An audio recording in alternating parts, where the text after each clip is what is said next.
Meeting of the Board of Health to order, and let's start out with members attending. Kathleen Brown, Here. Edward Cosgrove here, Tejal Gandhi, Here. line, and then Rob Partridge and Steve Epstein are not attending today. Is that correct? Yes. Okay. So we have a quorum of 3, so we can hold the meeting.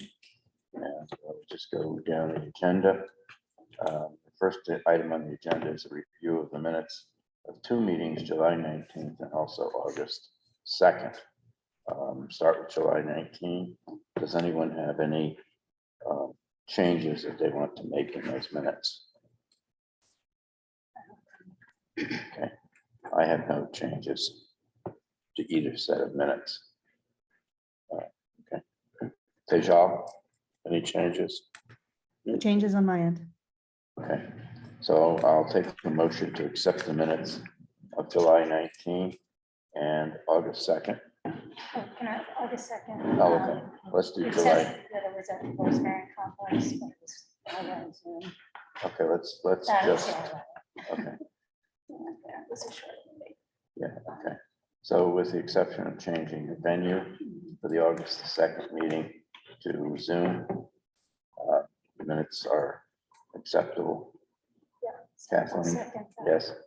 Okay. Yes. And Tejal, yes, and Edward, yes. So the minutes of those 2 days are approved. We now move to the second order of business, which is a discussion of the Rice Barn hearing, which we held on August 2nd. And does someone want to start that? So as you know, we had held that hearing on August 2nd to sustain the 3-month suspension of the Rice Barn. There was a letter that was received by Mr. Intha shortly after that hearing stating that he may have been confused about the time frame of the hearing. So instead of 7:45 a.m., he was thinking it was 7:45 p.m. The request from Mr. Intha is whether or not a new hearing can be scheduled. Okay. Did he receive proper notification? Yes, And we have proof that he received a notice. correct. All the letters and notification and emails are in the packet. Anybody have an opinion? I mean, we could do this again, but we have already heard this. And we did reach out and waited for 45 minutes for someone to join. Yeah. We might need to talk just a little bit louder, just because Okay. with the cords, we can only go, maybe we can go a little bit further, but not too much further. Yeah, I was gonna say it was a little hard to hear you, Kathleen. I'll move it to the other end, because I'm never loud. Okay.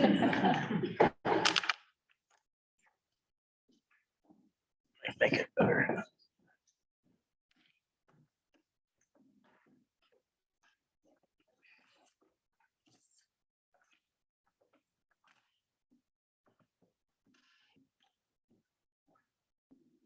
Sorry, do you want me to repeat? I think yes. I mean, I think we've offered multiple opportunities. We've really bent over backwards for this. We waited for 45 minutes online to be joined, reached out to the attorney. I don't think there was anything inappropriate about our meeting. So I don't really see what an additional hearing. I mean, I'm always willing to attend another meeting.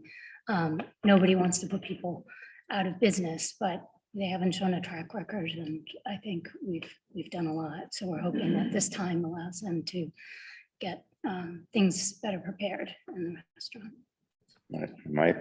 My opinion is identical to Kathleen's. I don't see anything to be gained by holding the hearing again, other than the fact that the new effective date would be the date of whatever we hold the meeting. And we're going to do the same thing and suspend the license, the permit for 3 months. That moves the permit suspension date into December sometime. So I see nothing to be gained by that. And I don't see the decision changing based on all of the information that's been made available to us. So I would vote against. I agree. Yeah, I fully agree. And, and it was multiple notices with that time on it. But probably the bigger point, Ed, is to your point, I don't think it would change anything in terms of our decision. And it's actually not in his interest now, because I mean, the clock started ticking already, and then it would have to reset that clock. So it's actually worse for him, honestly. So yeah, I agree with both of you. I guess we should do a vote on that. Yes. Okay. So in terms of the notice, the request for a new hearing on the Rice Barn Restaurant, I'll take a vote. Kathleen? No would mean we're not going to allow. No vote to have a new hearing. Yes. Okay. Tejal No hearing. and Ed, no hearing. It's unanimous by those members present. Okay. We do have a staff member who has the 8:10 discussion item who's hit a little bit of traffic. Okay. So if the chair is okay, I might jump to the statewide accelerated public health for every community act. Sure. And you're going to make the presentation on that. Yeah, it'll be a very brief presentation. I think as the board knows, and you probably know better than most, the state has both houses of the legislature have been working with local public health partners, organizations that are part of the Coalition for Local Public Health, which includes Mass Health Officers Association, Mass Public Health Association, Mass Association of Public Health Nurses, et cetera, Mass Association of Health Boards, have been working with legislators on what they call SAFE 2.0, and they say that State Accelerated Public Health for Every Community Act. It's a follow-up or a building upon the recommendations of the Special Commission on Local and Regional Health, which you sat on, Ed. So SAFE 2.0 has been sponsored by the public health legislative champions, which include Needham State Rep Denise Garlick, Rep Hannah Kane, and State Senator Joe Comerford. The bill, which was House 5104, came up near the end of the legislative session. It received unanimous approval in the House, which is relatively unusual, unanimous approval in the Senate, so it enjoyed bipartisan support. It went to Governor Baker, and I included the information handout on the SAFE Act. I included the text of the bill itself, and then I included Governor Baker's message.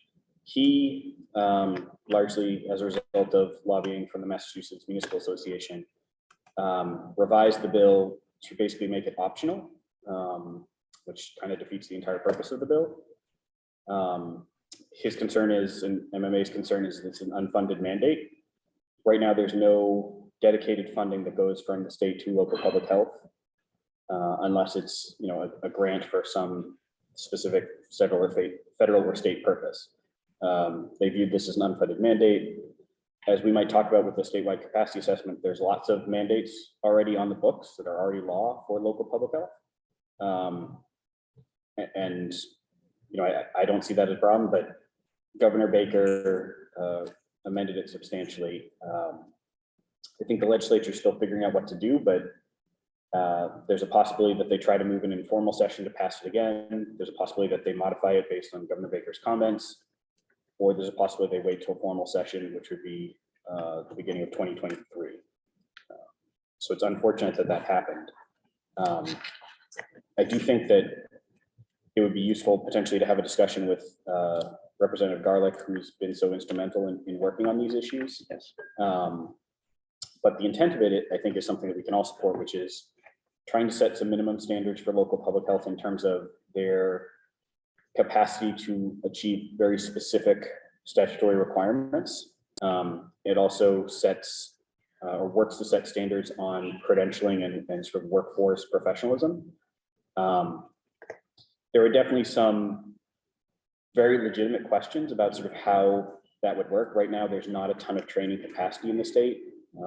Tara certainly could tell you more, but when we're trying to sign up staff for trainings, I get a request, we've got 5 minutes to make our reservation. Can we use the town purchasing card?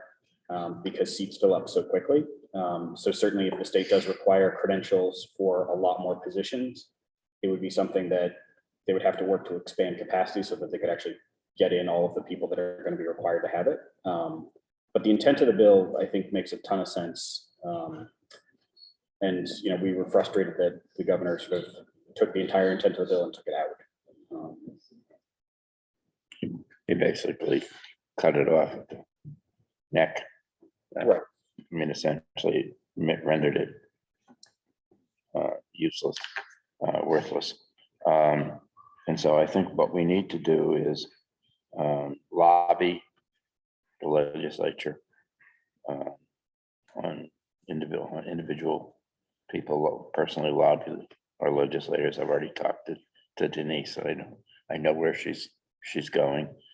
She's fully in support of the House reconsidering the bill, maybe with some changes, but certainly not with the extent of the changes that the governor was proposing. Yes.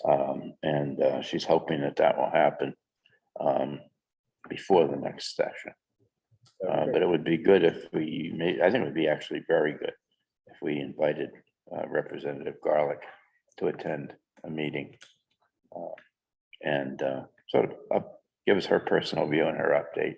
And maybe by then something will have happened in the legislature. Okay. Definitely, I'll extend that. One of the sort of informational flyer, the two-sided informational flyer, I think one of the things that we'll talk a little bit about today, uniform system for data collection and reporting is a great idea, and it's sort of a long time coming. Each DPH is kind of divided up into bureaus and programs, and they each ask for information in different ways, and none of that information sort of interacts with each other, which is probably challenging for people at DPH, but definitely also challenging for local public health. One of the ways the state is looking to increase capacity and effectiveness is regional sharing of public health services or cross-jurisdictional agreements. And we'll talk a little bit more about it as part of the state capacity assessment, but Needham did receive funding to work with Dover and Medfield. We've had a good but slow relationship with Dover and Medfield, and I think we're interested in trying to figure out how to jumpstart that discussion. I think everyone agrees in principle about the idea of sharing public health services. For example, Needham has, how many food service establishments? 120, 130-ish. 130, and Dover, I believe, has 5. Yeah. And Needham has 10 to 12 septic a year. Yeah. And Dover is entirely septic. So there's areas where you can see natural points of collaboration. It's our hope that we can sort of jumpstart that discussion a little bit with the communities this sort of fall and winter. Right. This was one of the major accomplishments, in my opinion, of the commission, because especially in Western Massachusetts, but even around here, you see it in Dover and Medfield to some extent. Boards of health, they're small cities and small towns, simply don't have both, number one, the expertise in the town relative to understanding public health, and they don't have the money to support a full department of public health. As in Dover, they've only got 5 restaurants, so it's kind of hard to justify having someone who's an expert in restaurant inspection. So it's done, I think in Medfield, they do it by contract. And that's less than ideal to do it that way. So it's possible that we who have the expertise in that area, and has probably seen everything you could ever imagine seeing, could help Dover and Medfield out that way. On the other hand, we have relatively small needs in terms of septic systems, both inspection, re-inspection, et cetera, and yet they're experts in that. And so why can't we all sort of work together? And then so it's a very logical thing. The concern was, and still is, in terms of autonomy, because each town values and jealously guards their autonomy. Sure. And so you have to work out how you can do that without infringing on the autonomy of Dover, Medfield, or Needham. Right. And so the special commission attempted to address that in the way that in the recommendation in our report, the way we constructed it. And when you do that, when you talk about these shared services, which I totally agree with, I mean, I grew up in a state where everything was done at the county level, so I'm still always shocked that it's town by town here. But how does the funding work for that? I mean, obviously it's Needham resources that would be going towards, say, the food inspections or vice versa around the septic, is that when you did your report, how did you think about the funding? Did you try to say you kind of allocate funds for the extra time, or sort of have it be almost a swap, like we'll give you this many hours and you give us that many hours, or how is that set up? We left that open to the boards of health in the individual communities as to how they actually wanted to engineer that, and what the finance committees and the town meeting selectmen, select persons in the town would agree to. And again, it depends on the philosophy in the town relative to town autonomy. They don't want somebody from Needham coming in telling them what, do this, do that, and in terms of food service necessarily.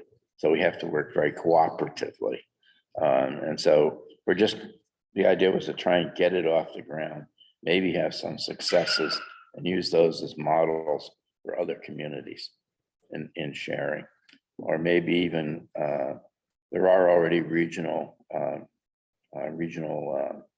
boards of health or regional health systems, and maybe strengthen those, and where they don't exist, maybe develop some. So we could have a little tri-town regional health Right. And cooperative here. as you said, Ed, one of the big challenges is most boards of health want to retain their, statutory and regulatory powers. They don't like the idea of surrendering those. Exactly. I think it's sort of important to remember, and in Needham, we're fortunate to have a lot of resources, but the board is a regulatory, a policy setting, a vision sort of setting. Then you charge the health department, the professional staff, to sort of make your vision come true. So, you say you want standardized restaurant inspections and you want them to occur based on risk, and, and we work to implement that. Right. I think the idea that, hopefully isn't too scary is that if we could agree on what the sort of standard is, risk-based restaurant inspections that occur, that are done sort of consistently, across inspectors, it doesn't vary depending on who you get, that each community could agree that that is sort of the goal and we could work towards that. Exactly. Not that, we're sacrificing the autonomy to say, Dover can no longer do this. It would be, Right. we all agree that this is what we're shooting for, and we're gonna sort of share staff and employ people that can help us get to that standard. Exactly. That's exactly what we were driving at, because each town still wants to set their own regulations, Sure. and there are perhaps different philosophies Yeah. in different towns. And so the idea was to allow that to happen, but at the same time, be able to take advantage of the expertise where it exists, to use it where it doesn't exist. Right. And, we obviously know from the pandemic that the pandemic didn't respect town borders. Nothing does. There's always sort of some, you can see people's argument that, if Needham says this and Dover says the opposite, it will be very hard to do that. So it has to focus on areas where you can have sort of agreement that we're going towards this sort of standard. Because it'd be challenging for professional staff to say, in this community, you need to wash your hands, in this community, you don't, right? Like that's obviously a silly example, but that's the type of sort of thing that we'd want to bring towards sort of comparative agreement. Or the positioning of hand washing sinks in an establishment. Right. Everybody agrees you got to wash your hands, but okay, where do you put the facility? We have one regulation, Dover might have another. Yep. Both might to some extent make sense. So which one does the inspector follow? Well, Dover says it's supposed to be this way. then when we inspect in Dover, that's what we would do. Right. And the towns would come to an agreement that that's the way it would work. Well, and I think too, if I can add to the funding piece, we had to apply like it was a grant. So that's how we're paying. It's a pocket of money. It's not coming out of our budget process at the current moment in time. It's a pocket of money that we had to apply for, and we hired the staff at the current moment through that grant process. I mean, it still seems very piecemeal, unfortunately, and I'm a little worried about the data reporting. Yes, you want a uniform system, but if that means 17 systems instead of 351, and it also needs to line up with CDC's efforts to standardize data collection, right, nationally. Right. So I don't know. Seems like almost not big enough, but we couldn't even get that. So I guess it's a step Right. forward. I think it will happen. The fact that it passed, there aren't a ton of things. I mean, everything passes the legislature by a large margin because Democrats have super majorities in both houses. Mhm. The fact that it was unanimous in both houses means that it did have bipartisan support. So I think it will eventually become law, and exactly what form is a question. How we can build on those sort of sharing agreements, I think in part, this also provides funding and requirements to the state. So like the state needs to come up with clear reporting standards, and they need to pass them down to all of the locals. The state has never done that, and it's sort of infuriating that each department, each division, each grant program has their own sort of set of what they're asking for. There's a lot of times where we're entering duplicative information that we've already told the state in a report that was sent in a week before. Yeah, exactly. On that commission, there were representatives on both Republican and Democratic senators and representatives. And Hannah Kane is a Republican, and she is very impressive, and she was very supportive of everything we did. And you can see from that she was one of the proponents of the legislation that was passed, so I credit her largely with probably the unanimous vote. Excellent. Mr. Chair, if you wanted to move on, it's tied to this, but the state capacity assessment, Diana's here, and she is our shared service program manager. Yeah. Okay, let's move on to that then. So Diana. Hello. Sorry for being a little late. There's a ton of traffic coming over, but Believe it. so actually I was listening in on my way. So this was a perfect segue, I think, either way that we presented it. So I'm going to go over the capacity assessment that the state has started. So basically the goal of this assessment, the state is trying to assess, the Massachusetts Department of Public Health is trying to assess the current state of local public health. So they want to kind of check on the resource availability throughout the whole state. They want to know where and what resources are needed. Currently, the system only allows local regional public health to achieve what they're funded to do, which is kind of what we were talking about before. And this results in a lot of inequities across the state on basic services.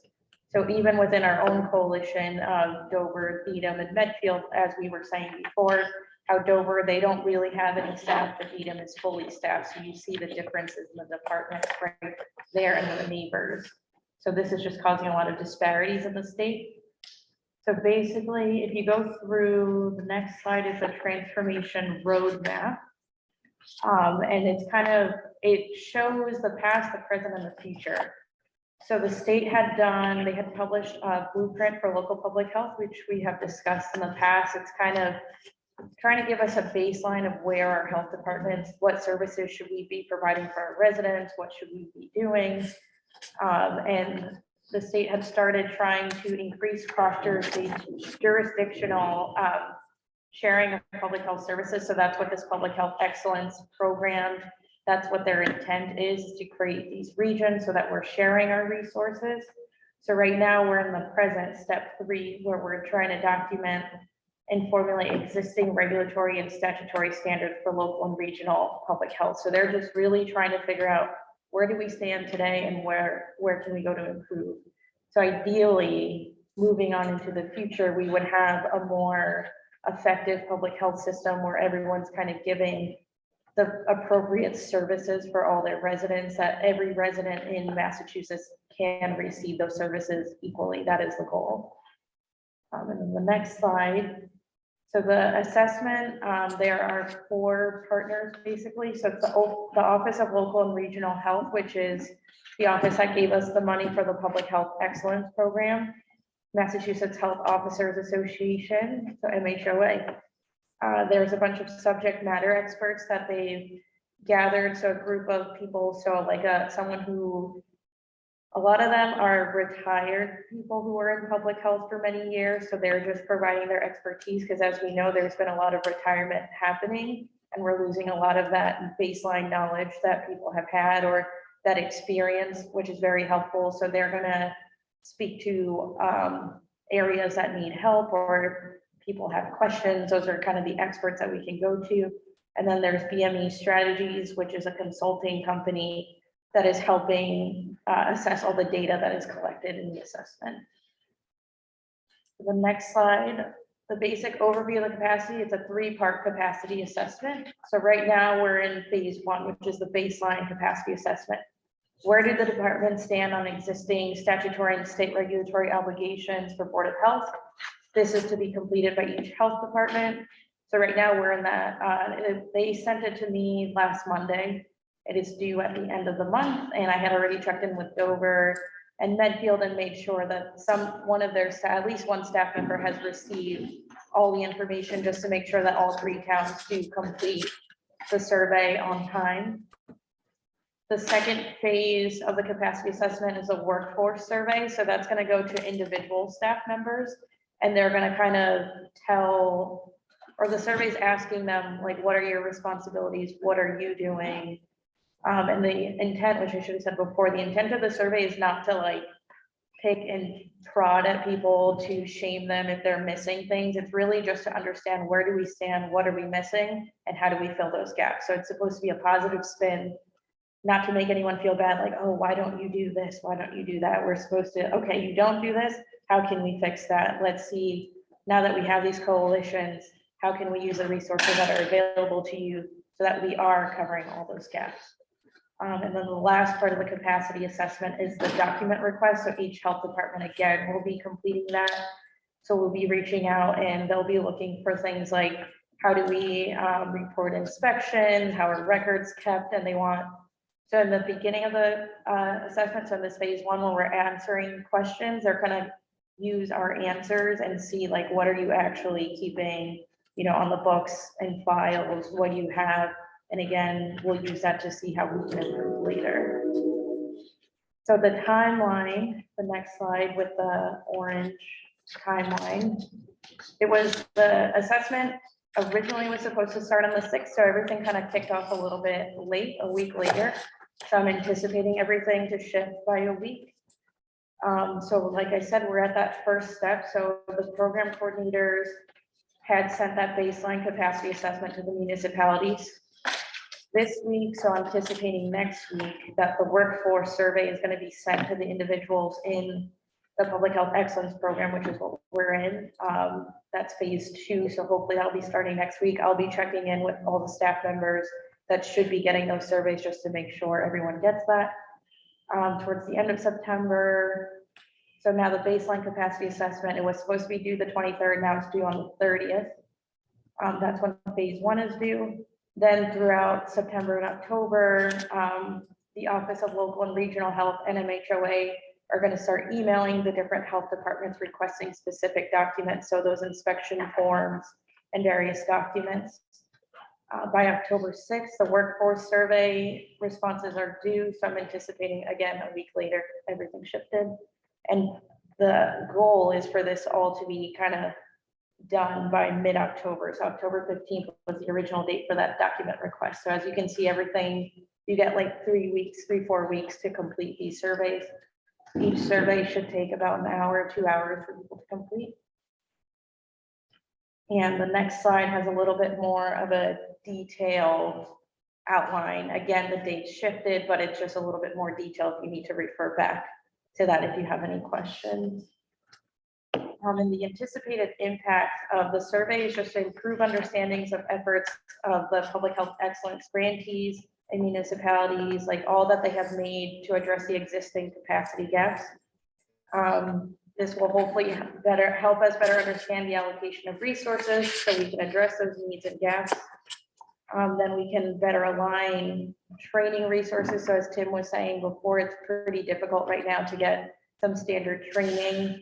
Needham has been fortunate, like as an example, that we've had plenty of funding and opportunities and been able to send staff to training. I know in Western and Central Mass, like I've spoken to other health agents, like I had one that I was a mentor to him when he was in grad school. He became a health agent and he called me like, what do? I want to get trained and I got my serve safe, but I want to do the soil evaluator. I want to do this, but my department doesn't have funding.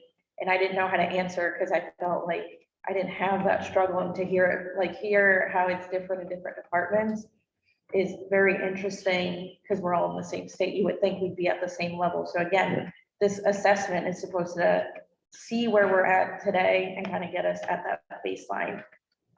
So again, with all that data that's collected, we can hopefully expand our workforce, get more people that are trained, provide that training for people, and that we improve access to public health services throughout the whole state.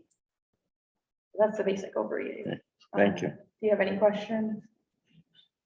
So is it a standardized survey that the state put together? Yes. Oh, good. Yeah. Okay. It's a standardized survey. And you're not then- responsible for processing, where there's people doing all that? No, Okay, and then great. I believe it's like a decision tree. So if you say no to a question, then it kind of stops. If you say yes, you can continue. So Mhm. it's pretty standard in that way.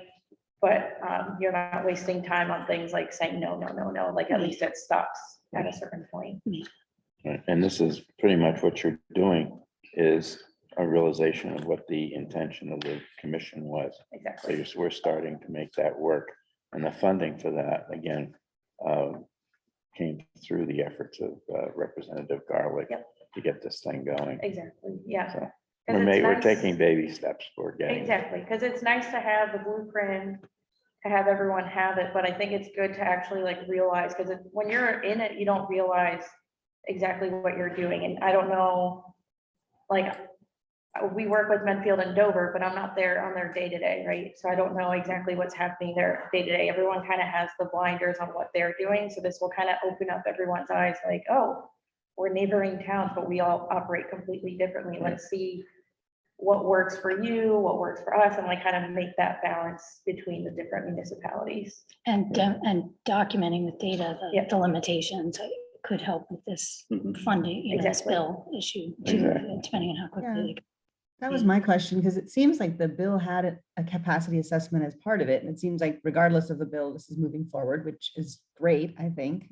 So there's sort of two parallel things. Is that how it should be looked at? And then my other question is transparency. Do you have a sense of how the aggregate data or findings are going to be shared, both, with local municipalities or with the public, or what the plans are for that? I believe the results should become public, is my understanding. So yeah, the results will be public, but they're also going to put the results per PHE group, not per health department. So each health department will do the capacity assessment, but then it'll be lumped into the public health excellence group. So ours will show up as a report for Dover, Medfield, and Needham. Plus we'll also get a report because we're part of NC8. So, so they'll aggregate the results into the public health excellence groups. So One of that'll the- be interesting to see, because Needham kind of checks off a lot of boxes, whereas like Dover might not, Medfield might not, but at least it's a baby step forward. Which is good. I think the hope is that in the process of filling out the survey, communities that don't meet all the standards will realize that they could use some help, and it might be more of an impetus to talk about sharing services in a concrete way. Exactly. And there's some of these small communities, say in the western part of the state, when it comes time to do the restaurant inspection, it's actually a Board of Health member that goes and does it. And I mean, okay, I sort of know the theory behind it, but in terms of knowing the nitty-gritty day-to-day information, It's much different if someone is doing it all the time versus someone who's doing it Exactly. like once every 6 months. Susan, may I approach? yes, sure. Before you adjourn, all I need is 5 minutes of the board Okay, this is Mr. Hinter, right? Mhm. Yeah. Should we do it right now? If you'd like, yeah. Okay, let's interrupt the agenda and allow Mr. Inta to make a statement.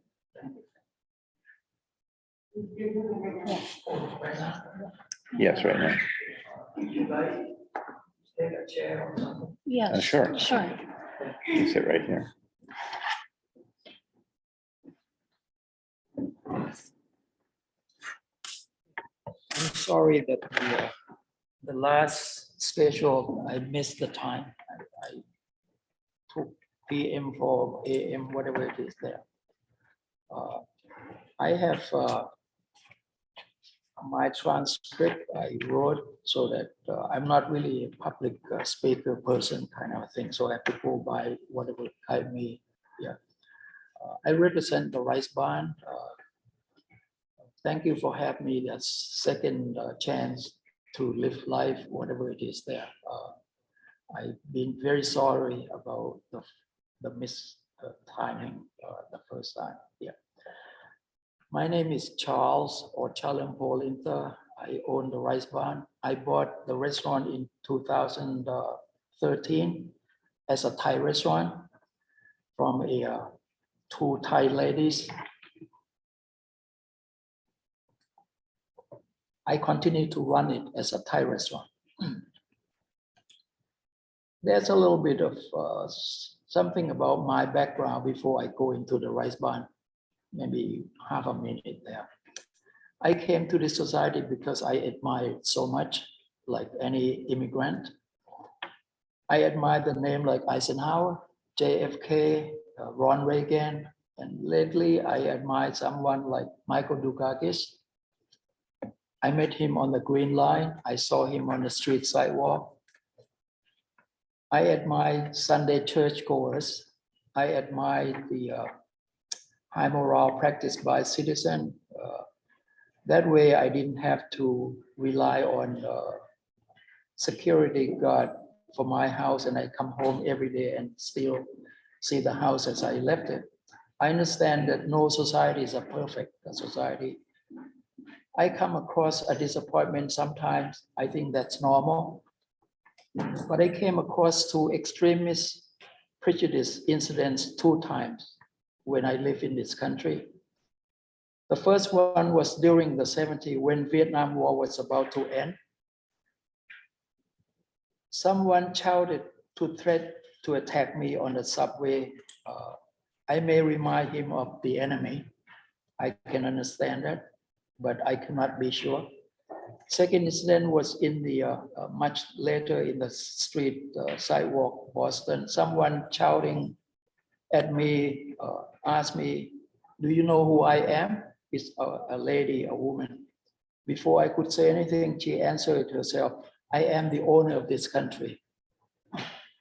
At the Rice Barn, I experienced extremist and prejudice incidents. July 21st order to close another 3 months report many items that is extreme and untrue because we have kept the place clean and continue to be closed. It's harder for the inspection crew to find item that is violated food safety. Inspection crew then resort to extreme measures. A few grain of sand or plaster found on the windowsill are violation of food safety. Plates stay in the sink waiting to be washed is violation of food safety. Knives kept in the wall in the deserted prep area are violation of food safety. Another group of these is such as a screen door, shelving walk-in or Ecolab dispenser is set up or sloppy inspection. Those items were highly visible, should have been included in April 16 report, but they didn't see it or they didn't care. All they care was to make it difficult for the Rice Barn to correct item in a timely manner. The most troublesome in the report has to do with the FC 204.11 kitchen ventilation hood. The item appeared to be thrown into the list last minute to make the rice barn look the worst. The professional food cleaner performed cleaning on March 30th. Detail per invoice are as follows.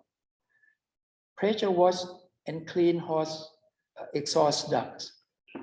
Pressure wash, clean and polish interior of hood. Pressure wash and clean interior exterior of hood blade housing. Clean food filter total of 11. Roof area near fan rinse off, cleanup of floor and counter from water and grease left behind.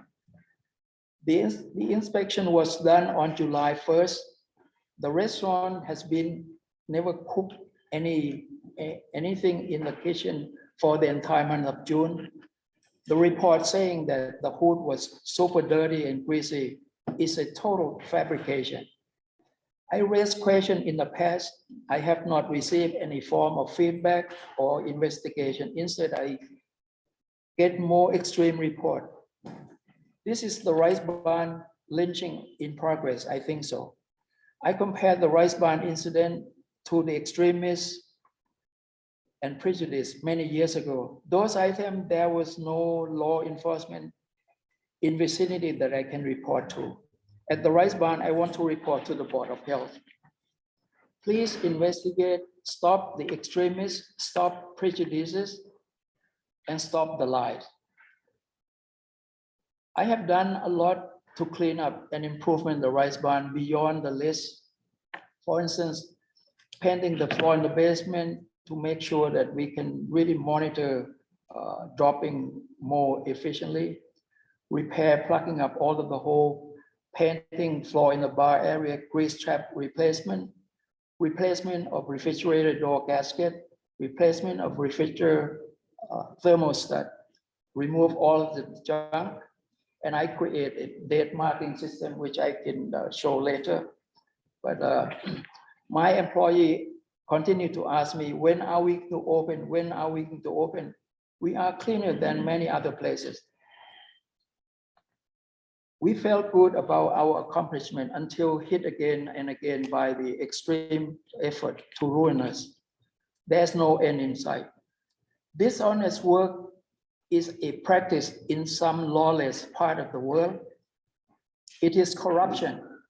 Nobody stop it because bosses are doing the same thing on a different level. This must not be permitted in Needham, Massachusetts. Please come to look at the hood. You'll see lies and prejudice and corruption on display. Every time I look at the hood and the extreme practice, I am reminded of quote unquote, a cancer is growing around the president by John Dean many years ago in Watergate hearing. He said, there was cancer on the presidency, and if not removed, the president will be killed by it. I also told the president to remove it immediately because it's growing deadly every day. Needham must remove cancer ASAP. Those who have names attached to FC 204.11 ventilation hood report, an extreme practice, must no longer work for the town of Needham. These people are lying to support their own prejudice agenda. They must be banned from tax money, salary in all 50 states and District of Columbia.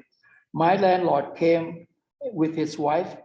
He saw the hood with no single drop of oil and grease. He compared with the report. He reviewed the sticker on the hood itself. He agreed that there's no tax money shall go to pay for this corruption. The rice barn and its employees see this as a lie, prejudices, corruption, and cancel sale. Thank you. And I can leave one transcript for Would you the please? chairperson. Yeah. Thank you. Thank you. And someone who may want to have it, I have another copy. Yeah, thank you. Thank you for your comments. Thank you. Mr. Chair, I know we're a little bit behind schedule. I think it's always important to let people have their say. I think Mr. Intha's comparisons are inappropriate and in some cases wildly exaggerated. The staff is responsible, the staff is honest and straightforward. And even if the staff weren't, which it is, there's extensive documentation, including photographic evidence for all of our inspections. Mr. Intha feels discriminated against, and I'm very sorry that he feels that way. We follow the food code. We don't discriminate against anyone. We just want to have clean and safe restaurants. And it's unfortunate that his restaurant has not been able to meet those standards. Thank you, Tim. I concur with your assessment. As you can see from just previous discussions today, how hard we work to standardize our inspections, how hard we work to train our staff and make sure that they're qualified to do what they're doing, that we have standards that we use and that we stick to those standards. And I do not see any reason to believe many of the comments made in this testimony today. The only thing I can say is that we'll consider whatever's been said, but I don't see any reason at this point in time for the Board of Health to change its revocation of the permit that we did on as August the 2nd.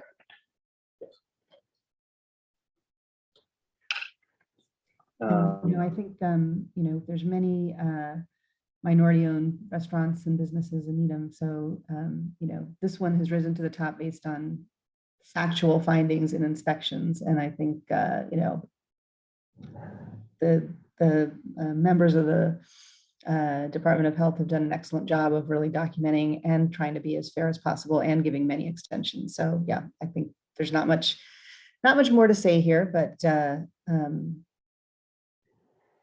Yeah, I would say I agree with that. And there's no other restaurant we've done anything more for than the Rice Barn in terms of additional inspections and support. And to accuse our inspectors of being racist for documenting and following the food code with photos, I think is overstepping.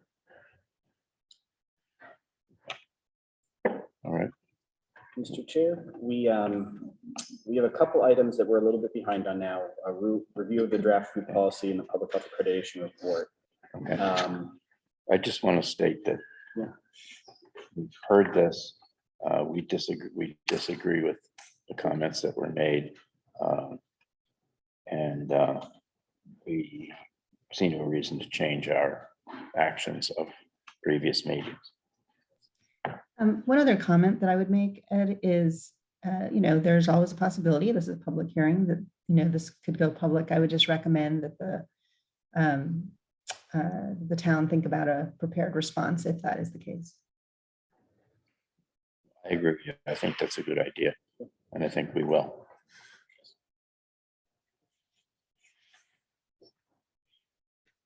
Okay, let's move on.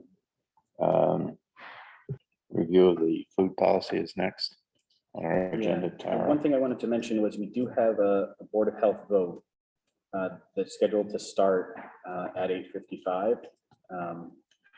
Yes, We could choose to push that back a little bit if we wanted to accommodate those two items, the food policy and the public health accreditation. Or we could choose to handle some of those items after the proposed revisions to marijuana treatment centers. I think it is almost 8:55 right now. It is. I think we should probably proceed to the vote on the revisions to Article 20, regulation to ensure the sanitary and safe operation of marijuana treatment centers. And Tiffany, I believe you want to speak on this. So I'll just recap kind of what has been going on. We first got the letter from CIRA last September in 2021, and then we started this process in January of 2022. So throughout, you'll see in there, I gave a copy of the regulations. Throughout the regulations, so far, the changes that have been made are changes from the title RMD to MTC, so Marijuana Treatment Center. Throughout the regulations, we changed from the DP8 regulations to match the CCC regulations. And then in the Marijuana Treatment Center definition, we removed the nonprofit business license to only MTCs that are registered under the CCC. The other regulations that we looked at and some changed, some have not changed yet, were upon request from CIRA. So if you go to 20.4.2F, we changed from core information that we don't need it all the time when it's ran, but we will ask for it upon request if we feel the need. 20.5.2I added in packaging information from the CCC regulation, and then 20.5.2L added in Board of Health agent may review packaging for edible and non-edible if they feel the need. And then 20.6.10A allows the use of logos for labeling, signage, and other materials that may not contain medical symbols, marijuana images, or colloquial references to cannabis or marijuana. And they also cannot offer promotional items or gifts that contain references to marijuana or marijuana infused products or the logo of the MTC. 20.6.10F added in that it's okay to display prices in the stores, not visible from the outside, and on the website, but they cannot advertise product prices at that point. And then 20.7.4E, we changed from the number of ounces of marijuana plants to the number of actual plants, because that was changed per state law. So those are the changes that have been put in so far. The one that we still need a vote on, or a decision and then a vote on for all of the regulations, is discounts and whether or not and which ones would be appropriate. We did provide the updated grid for you guys there of which communities and which facilities do offer discounts and what kinds.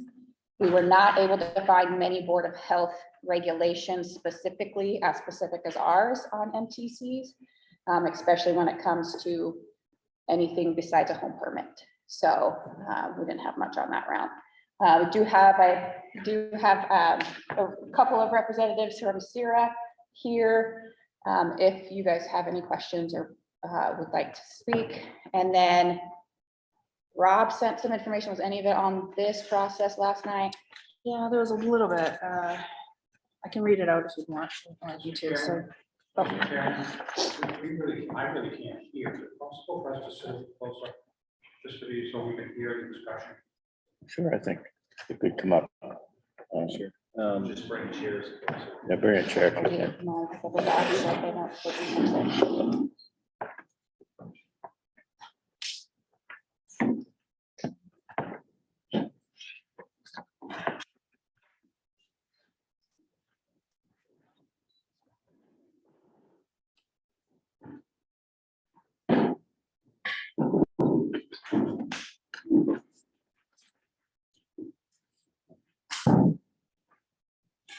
so let me just read on. Yeah, if you read, I'll read Stevens. Okay.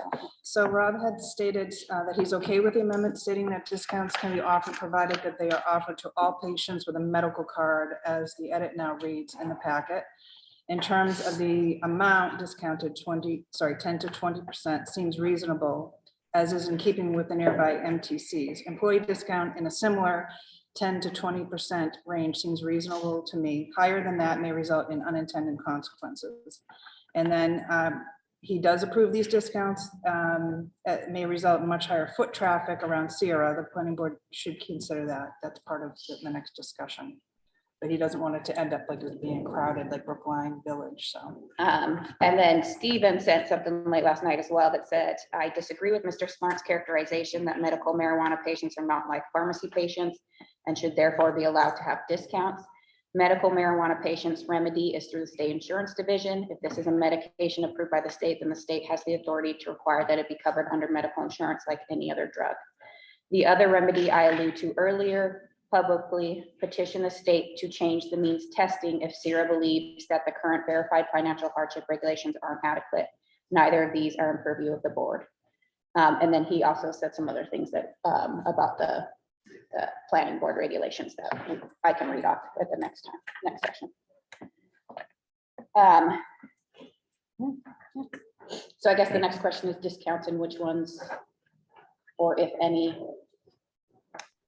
I'm comfortable with what Rob described. If they're offered to all patients with medical card in that up to 20% range. And for employees similarly. So as you described Rob's statement, I felt comfortable with that as a proposal. I agree with what Tejal said. I think if we're going to permit discounts, they should be consistent. And that I don't see any reason to offer an excessive discount to employees, for example. I think if within the 10 to 20% range is fairly common in retail establishments, including to employees. Yeah, I mean, I'm fine with discounts. I mean, at this point, you can go to the next town and get one, so, but now are we parsing whether it's 10 to 20%, you know, what you're allowing? I kind of like the language that was in there. That just, no, I can't find it. Right, this is what was added. This is correct. Tiffany or Tara, unless offered to all medical marijuana patients at the same discounted price. Did we add that? Yes, we did at the current moment. Yeah. You didn't specify whether it was 10 or 20%. Amounts. No. So I think we could specify within that range of 10 to 20%. Or Kathleen, you're saying you liked that it didn't have an amount. Yeah, I mean, I don't know. I mean, I guess worst case, what are they gonna offer 75% to an employee? I don't think so.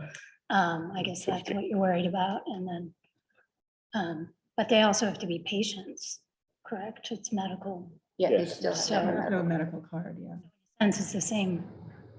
An employee discount would be on top of it. Would an employee discount be on top of a so say you're having a special and it's a 20% discount across the board for 2 weeks or something, does it, and then you have an employee discount, would that be on top of? No. Right, it would be the same.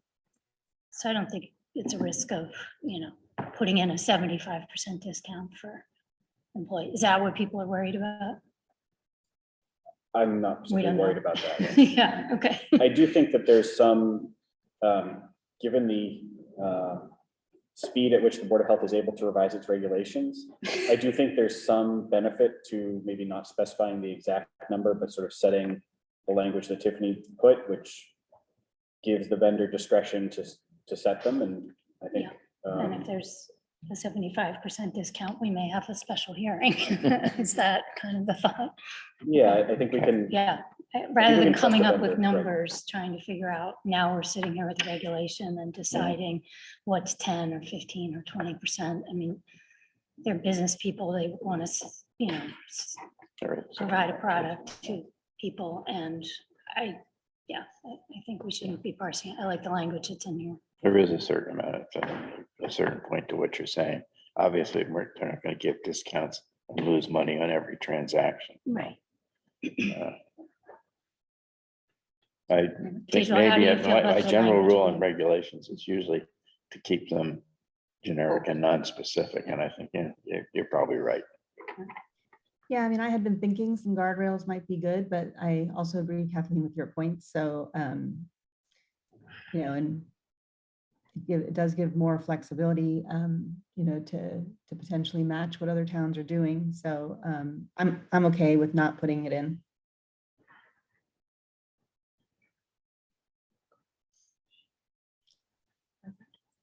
So Okay. then with all of those changes, plus the changes, plus leaving the current language that's in there for the discounts, I think the only thing left is to vote to finalize the regulations, unless anybody has any other concerns or final thoughts. Does anybody have any comments they wish to make? I guess if I could respond just very briefly. The site did provide a chart showing what other nearby marijuana facilities are offering currently. by way of discounts. That's, I think, a sort of a snapshot of what it is right now. It may have been different in the past, may be different in the future. And it seems to me that what's going on here is that, you know, these various facilities are competing with each other. So they're watching what kinds of discounts are being offered and trying to be competitive. There's no reason, for example, for Sierra, if everybody else around is giving a 10 or 15% discount to offer 25, it doesn't make any sense. They don't need to do that.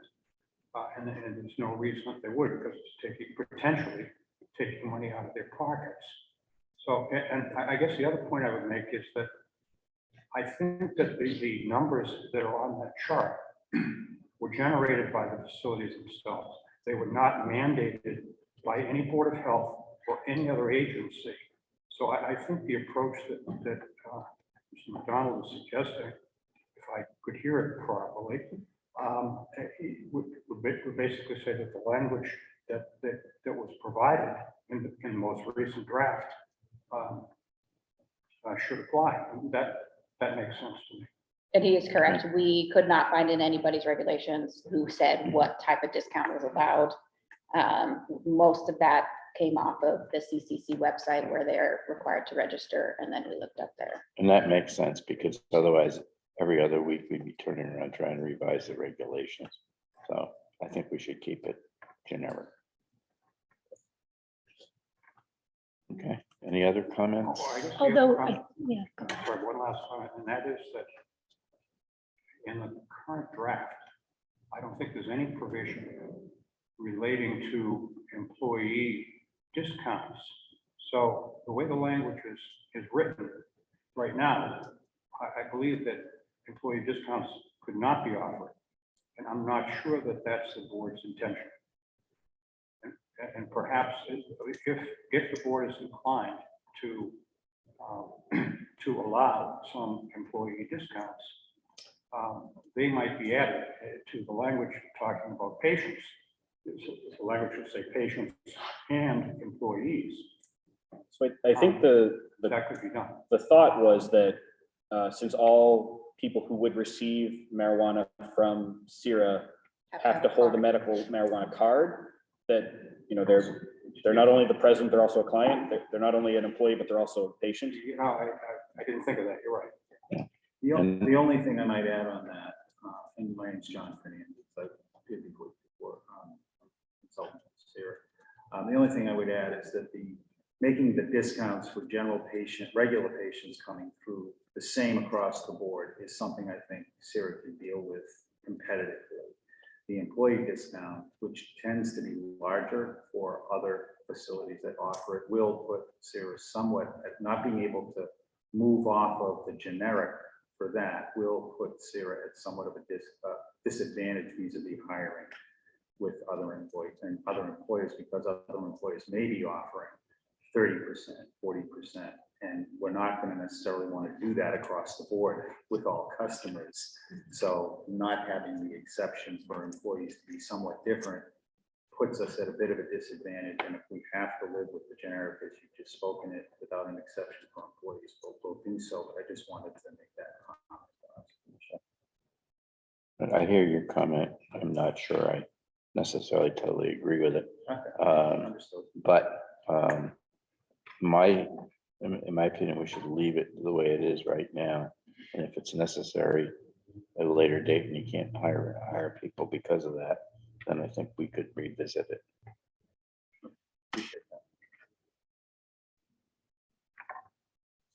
Are there any other comments?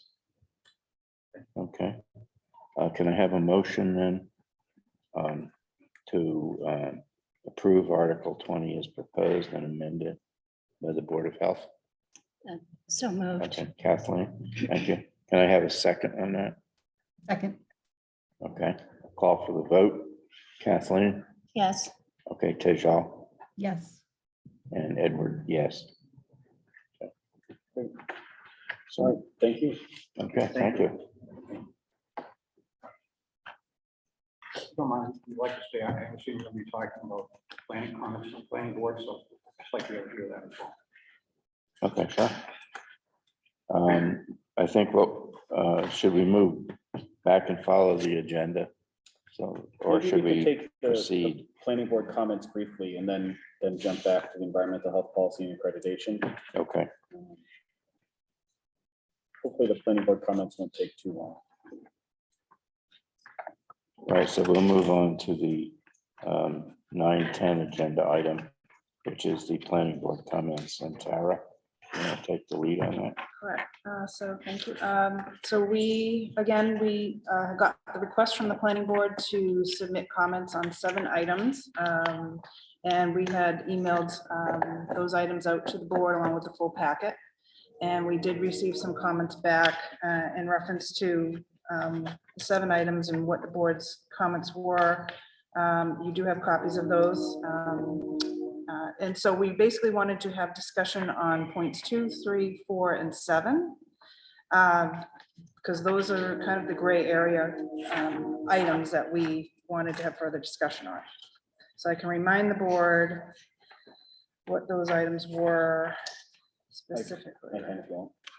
I have it in front of me. Yeah, well, 2, for instance, was basically comply with the Cannabis Control Commission rather than MTDPH. So as you know, when Needham adopted these regulations to regulate the MTC, we incorporated MDPH regulations in reference to food safety because of the edibles.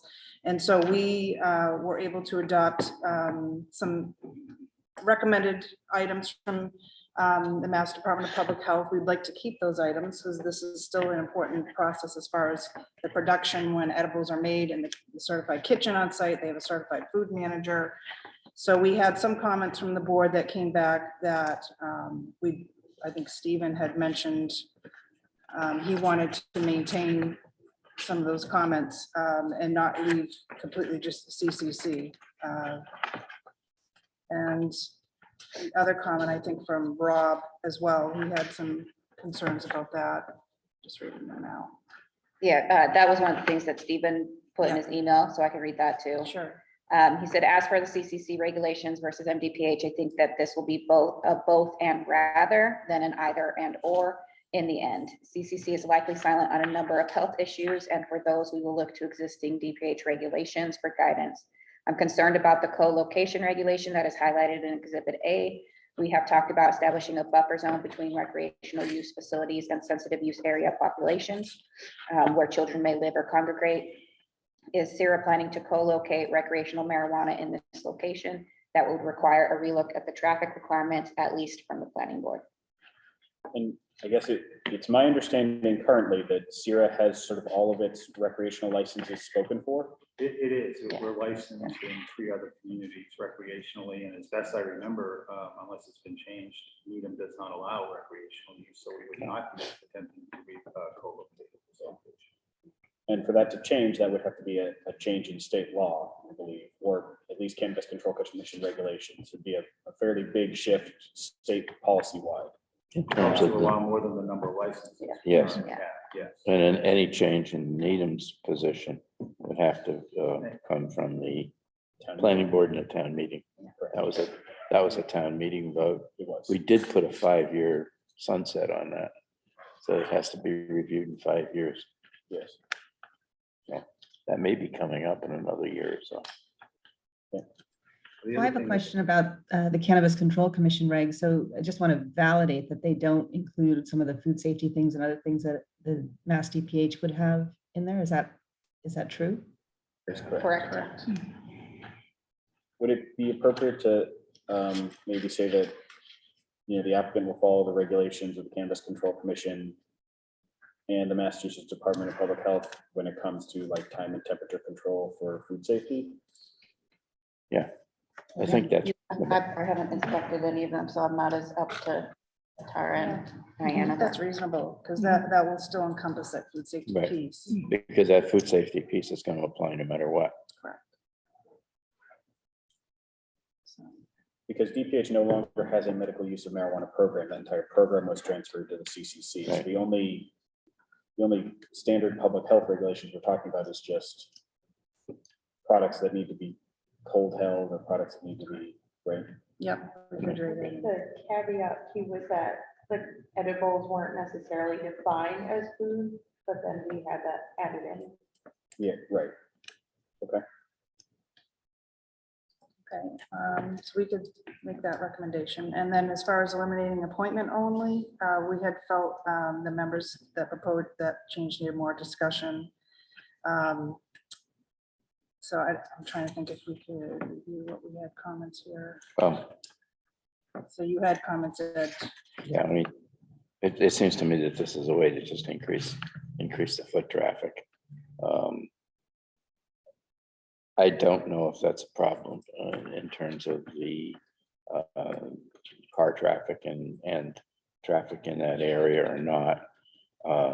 They still have to have a medical card in order to get in.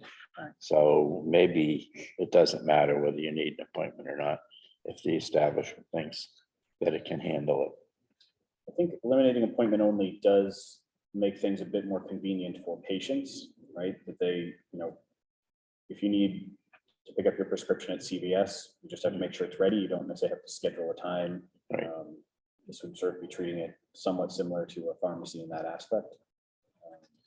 I agree do- with that. And I think it is an access issue and takes down some barriers, which, I mean, these folks, have medical reasons to need this marijuana. I think, taking down that barrier seems reasonable.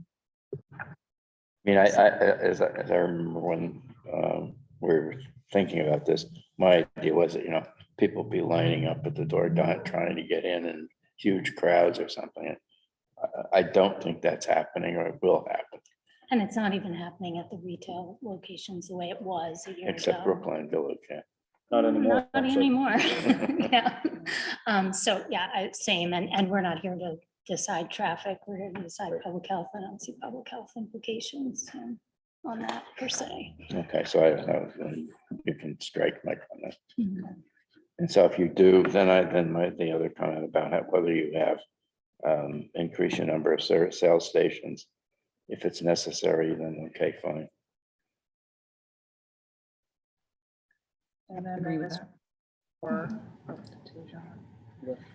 allowing products other than Milford. So again, I want to remind the board that as part of our renewal process for the permit, we inspect Milford. So we see where this product is coming from. We check their processes. So if they're going to be getting their products from other MTCs or, throughout Massachusetts, that would have to be something we'd have to talk about as far as, do we want to inspect all these facilities? If there's edibles coming from them. Is there someone who inspects all of those facilities statewide? The state has inspectors, correct? So in that Regional. case, it may not be a problem. There is somebody doing it. It isn't like, The Cannabis Control Commission, if I may, Mr. Chairman, has a very robust inspection process that they go through at these facilities, spot inspections as well for all the manufacturing and cultivation facilities. We go through them, they're incredibly detailed, and anything that's found to be not in order is subject to not just review and improvement, but fining and ultimately suspension of license. So it's a very robust, highly enforced action that they take. I mean, given that, and if it's true, then I don't see a problem with allowing material source from other inspected facilities. In the past, the board has sort of, for situations like this, said, we can accept this information, but we reserve the right to essentially go and check for ourselves. Would it be appropriate to sort of try to have that and say, we feel comfortable, the Cannabis Control Commission has signed off on this, but if something is brought to our attention that is inappropriate, or there's been lapses or something, we reserve the right to go check it out for ourselves? Do we have the authority to do that? I mean, it's always been a little bit of a dependent on the CIRA, like, we don't have any inspection rights in Milford. It depends on CIRA essentially saying, in order to sell in Needham, we will let you come and make sure we're running a clean shop over here. Yeah. I think this would only be the case if there was, a major contamination issue or like a globe spotlight report on a lack of competent inspectors for the Cannabis Control Commission or something. Yeah. Yeah, so at least the natural question is then why do we still inspect Milford? If the cannabis control, I think it's a- commission's good enough. I think That's a the answer is in part, we weren't sure that the Cannabis Control Commission would be good enough and that DPH's medical use of marijuana program was short-staffed and short-funded. Okay, It does seem like the Cannabis Control Commission is very detailed. Certainly they have a lot of spotlight on them, so it pays to do a good job if everyone's watching it. Mhm. It's certainly something we could look at. Mhm. And if the board doesn't think it's necessary and we believe that the Cannabis Control Commission's inspections are appropriate, we could scale back and not look at Milford unless there's an issue that arises. I think maybe that's the way to just put that, that it can be sourced from any Cannabis Control Commission approved facility in Massachusetts. However, we reserve the right to inspect if there's Yeah, an I issue. agree with that. Any- Make it a standard process. Something like So that. that's currently in our regulations that we just voted to approve. Okay, there you go. It says the There you Board go. of Health and its designated agents will conduct the plan review, which may include a facilities inspection to ensure sanitary handling and processing So there you conditions. go, and it's in our standards. regulations. Okay, no wonder we thought it sounded good. Yeah. I was like, I'm pretty sure that's in there. but- So it's not something, given that we already have that safeguard in place, it wouldn't be something the board would oppose this. No. request. Exactly. Okay. So 2, 3, and 4 are checks. What about 7? Or 6 or 7? We had 6, I think, with the delivery delivery. vans. Yeah. Making sure that those were secured and emptied. And I believe they secure them now at night, right? But they Yeah, should was be, it Specifically also that they just- were emptied. I don't remember if the emptied part was in there, but otherwise I was fine with it. Which allowed, No storage allowed in there? Okay. that product has to be tracked very carefully. okay, so if that's the case, then I don't have a problem with that. That was it. And then 7 was a big. Yeah. I thought that was just like, oh, here's a blanket permission to do anything.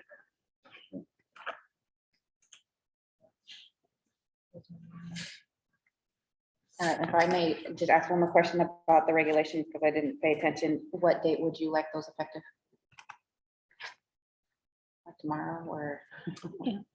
next month or? Usually we give Because we have to people the notify. opportunity to appeal in writing because we also post notification the board has adopted a regulation. Yeah. So we usually make it like 45 days, 30 or 45 days from when today.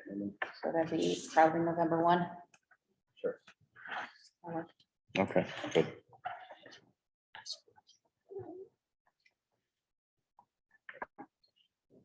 Okay. All right, so I think we've addressed all of those. All right. Just for clarification, what you just said, I think you were talking about when the regulations become effective. Yeah, the changes, So it'd be November 1st. November 1st. We're just being extra cautious. I don't, given that there has been virtually no public comment, I don't think anyone's going to challenge the decision, but we do post notice that we did adopt regulations. We post the final form before we file them with the state and the town clerk. We give people an opportunity to file a complaint, basically. So the final versions of, the final version of Article 20, as you just voted, is going to appear where on your website? Yeah, On and the it usually goes website. through newspaper. And we post in the newspaper, just as we post that there's going to be a hearing, we post that, hey, we had a hearing and this was adopted. If you want to weigh in on it, here it is. In my 8 years, no one has ever weighed in on any of that, but, The print's too small, you can't read it. right. We do file a copy of our regulations with the town clerk and we file them with DEP, which is kind of odd. DPH doesn't actually want our regulations, but the Department of Environmental Protection does. Could I request a copy? Absolutely.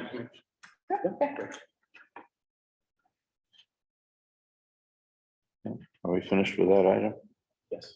Okay. All right, thank you very much. Thank you. And now, do you want to move, how critical is the food policy? Should we do the other items first? Or do we need to do food policy now? Well, we could do it later if you want to do it with environmental or. Okay, why don't we do that? I do think that public health accreditation would be good to have because it was one of the board's priorities, it's something we've been dedicating a lot of resources to. Yes. I sort of viewed that as sort of a employee or an update anyway, staff update. So we'll just start with that one as a first Great. update. Thank you. I will be presenting along with Cindy Melanson, who also works on accreditation. And I believe the board has met Cindy before, right? Mhm. I think, or you've seen Cindy. Yeah. Yes, on Zoom.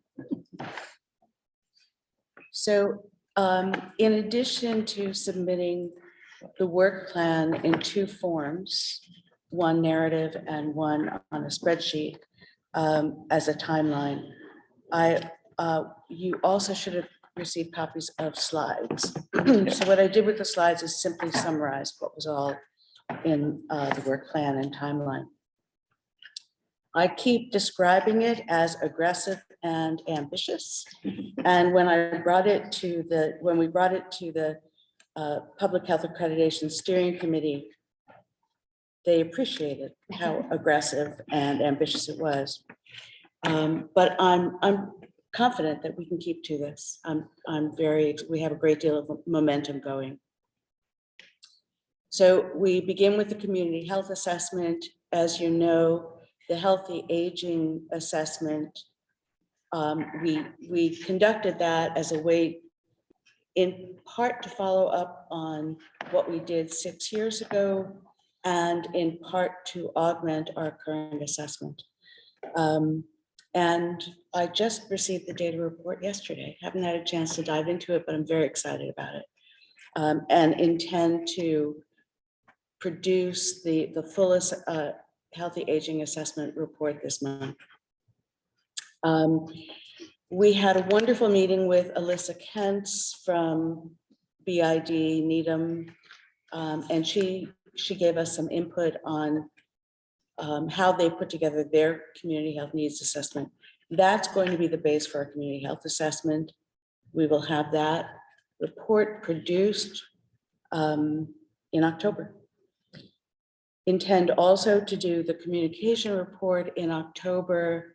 That will include both emergency communication and day-to-day communication operations. Workforce development plan, we'll hear a little bit more about that when Cindy talks about the public health workforce interest and needs assessment. And the community health improvement plan will follow on the community health assessment. Intend to have that done by the end of this calendar year. The emergency operations plan, Michael and I have been talking about that, and what we want to do is closely review the public health preparedness section of that. Ongoing projects have been ongoing and will continue, and those just undergird the rest of the accreditation work. In the next slide on community health assessment, we have conducted the aging assessment, and we are in the process of reviewing the existing documents that we have, other data that we will be pulling from the adolescent health survey. Julie McCarthy has been doing this part. She's deep into looking at existing data from adolescent health survey, the parent survey. We have the housing authority assessment that we did about a year and a half ago, and ongoing infectious disease reports.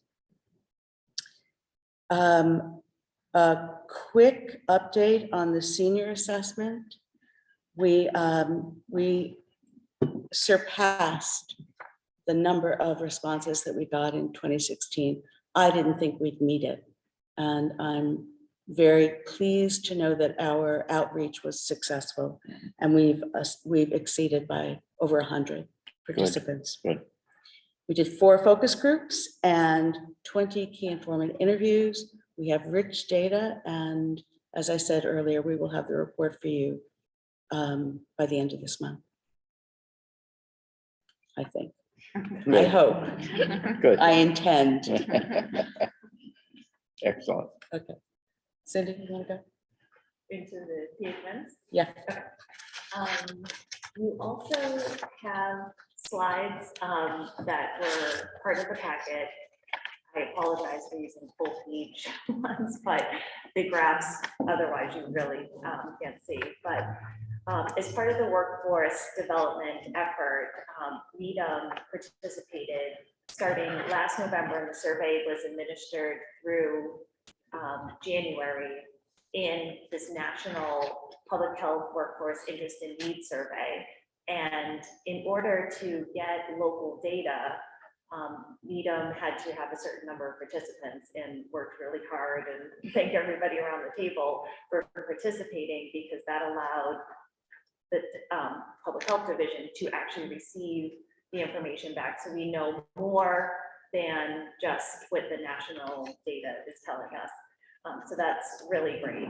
The intent of the survey was to measure gaps in the public health workforce, see where training needs are, and also it ultimately help with recruitment, retention, because there is a whole section about satisfaction, which of course, in this era of COVID and the pandemic, burnout, stress, and challenges are very real and present. I'll keep going. There is a website that you can go to. It's listed in the slides where you can look at a lot of the data. They're starting to put out reports. The data was just made available in August.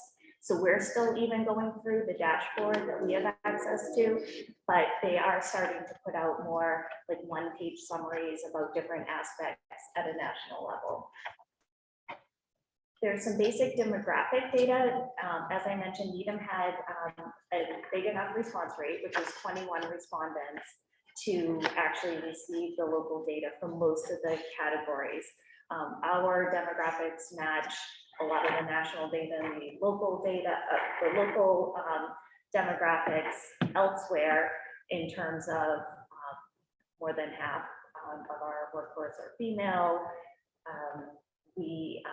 Needham has less diversity in the workforce, and that's something that I know a lot of organizations are certainly focusing on now too. But otherwise, we match similar to other local areas as well. Some of the highlights of a slide, satisfaction compared to other locals, I think it's really amazing to see that 96% of respondents reported being somewhat or very satisfied with their job, organization, and pay in Needham. I think especially the job satisfaction too. If you look at other organizations, that's pretty unheard of. 96, nearly every single person reported being satisfied. So definitely kudos to the division and leadership. And another interesting slide that follows is the impact of COVID on staying and leaving compared to other locals. And I put this here because it's interesting to see that really the majority COVID hasn't had an impact, or it actually made people want to stay more. That's not the case in some other areas, and we've seen that there's a larger proportion at the national level of people who are saying that COVID is making them leave the public health organization that they're at. The next slide shows the top 3 reasons that the division staff reported for staying. And number 1 is supervisory satisfaction. So again, a real testament to the leadership, job satisfaction, and flexibility. And flexibility is certainly a top national trend as well in this survey data. The next slide has several different statements regarding perceptions about the workplace compared to other locals. And I will say, when I looked and compared Needham data to national, the national averages, it was very similar to the other locals. So I kept the slides at the comparison to the other local level. But you can see, for the most part, on all of these dimensions, except for one really. Needham Bar has more positive perceptions about the workplace. So giving the best effort at work every day, knowing how work relates to agency goals, chances to learn and grow, able to apply talents and feeling completely involved in the work. So I think all of that, of course, really helps with retention, recruitment, and certainly long-term stability of the department. There's also, the next slide speaks to perceptions about the organization compared to other locals. And again, for the most part, Needham Bar has more positive perceptions than other local health departments. Things, 100% my organization is a good place to work. I think that's something that the division can be extremely proud of. Employee development is supported at 100%. These numbers are just ones that you don't really see when a lot of organizations do surveys like this. And one thing that we've talked about in the division is just the lowest score their employees can fully use technology. That rated lower than the other areas, but certainly as the pandemic has played out, technology has been increasingly become more available, sophisticated, and a lot of things have already been done since people responded to the survey. The next slide speaks to perceptions about supervisors. Again, very positive ratings here. It's very difficult to make much change to get any better than 100% on two of these in terms of working well together and treating employees with respect. And another area, as we all know, the overall mental and emotional well-being, public health officials have been challenged, especially throughout the pandemic, in terms of their own personal needs, as well as in the workplace and the work that we're doing. And one of the things here, there was a scale that asked people to rate their own mental and emotional well-being. And fortunately for us, compared to other local health departments, we did have responses that are generally good to excellent. This wasn't the case certainly in other areas. There was another scale that in the survey instrument that spoke to symptoms of post-traumatic distress disorder. This was things like having nightmares, and it was related to COVID and more on a personal level, not being able to stop thinking about COVID, being on edge. And this is very real, and certainly a concern that has been even elevated at other levels, and nationally this was much higher. But you can see that, I think all of us at one time or another probably have felt on edge or more during this pandemic. So something that we just need to all be aware of, supporting each other. One of the final slides, and I'll try to wrap this up, workplace challenges compared to other locals. I find this pretty timely, given today's discussion as well. As I mentioned before, we all are aware that COVID and the pandemic has brought a lot of challenges to public health officials, especially executives. I think the percentage at a national level, it was 30 or 40% have felt harassed or bullied because of their job.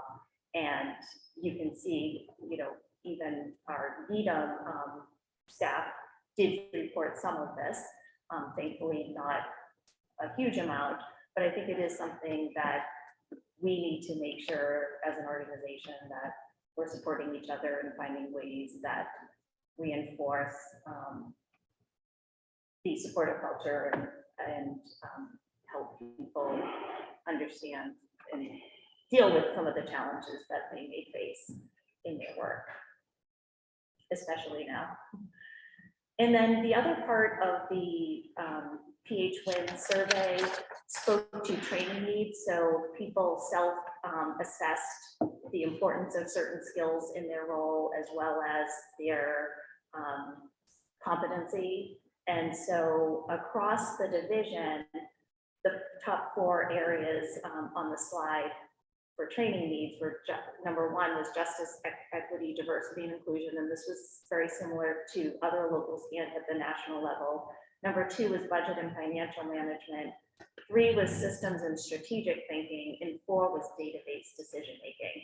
So that's really going to help inform the workforce development plan, which is the final slide, in terms of next steps. So we'll be using this data, as well as goals, things that come out of the strategic plan, that can be health assessments, staff feedback, to determine where the organization will focus in workforce development, as well as making recommendations and helping people figure out individual areas of development for their specific roles. And then also looking across some of the public health lens data for to inform us to continue on this areas to enhance staff satisfaction, retention, and workplace environment considerations. So it's very interesting data. There is more online that you can look at a national level, and we're really lucky that we got a snapshot in time, at least for the folks who are working there and able to complete it last fall. Thank you. Thank you. I think that your data that you've collected shows a very positive picture of the health department in Needham. And I think that's a credit to both the staff and the leadership. Rare, I think, especially given the stresses of COVID, to see such positive data. Very impressive. Congratulations, really. Just to be with that level of positive response across all those domains is very hard to accomplish. So congrats. How many participants in the survey for Needham? 21. Okay. And we did what we did. There's 21 at the time, and Small then sample size. because there was some sense, we have collected some additional information from newer staff on training needs, we didn't Everything. collect more of the sensitive information, but just so that we can make sure we had all that information. Terrific. Okay. Are you all, you're all done with your, okay, very good. I'm glad it's progressing so well. I think the senior survey, the Center at the Heights had a finger in that. And I think Oh, yeah. a lot of And the people I know, community council as well. a lot of people I know filled it out. Okay. I guess the next thing we want to start with is the rest of the staff reports, Tara. Yeah, staff reports. If I could ask folks to be a little bit briefer than usual, just because we do hope to discuss the environmental health policy. That'd be great. I think public health nursing is the first group up. Tip, am I bringing Mary over? Hold on a second, Mary. I will promote you to panelist.